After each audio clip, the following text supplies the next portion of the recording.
Hello guys, তো এবার আমরা আইসক্রিম খাবো এবং বাড়িতে বানানো।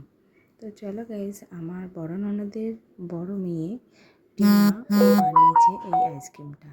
সত্যি অসাধারণ খেতে হয়েছে আইসক্রিমটা, মানে না খেলে বোঝা যাবে না, দোকানের থেকে শতগুণ সুন্দর খেতে হয়েছে। আর পুরো মানে কি বলবো, এত সুন্দর খেতে হবে আমি ভাবিনি। তো আর জমেছে, জিনিসটা খুব সুন্দর জমেছে। তো চলো গাইস, এটা খাওয়ার পরেই আমরা এবার দমদমে বাড়ি ফেরার জন্য বেরোবো। তো প্রায় রেডি হয়েই রয়েছি আমি। তো এবার আমি বাড়ি যাওয়ার জন্য রেডি হব এটা খাবার পরে। তো চলো গাইস, এবার বাড়ি যাওয়া যাক।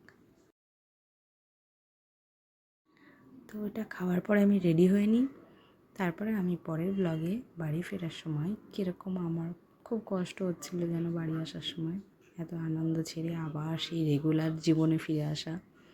তো আমি রেডি হওয়ার পরে তোমাদের সঙ্গে সেটাই শেয়ার করব। বাড়ি ফিরে আসা পর্যন্ত যে ব্লগটা করেছি সেটাই তোমাদের পরের ব্লগে দেখাবো। তো এখনকার মতো টাটা, বাই বাই, সবাই ভালো থেকো, সাবধানে থেকো। পরের আবার বাড়ি ফেরার ব্লগে আবার দেখা হচ্ছে তোমাদের সাথে। তো এখন টাটা, বাই বাই। কৌশানী তো বলেছে খুব সুন্দর খেতে হয়েছে।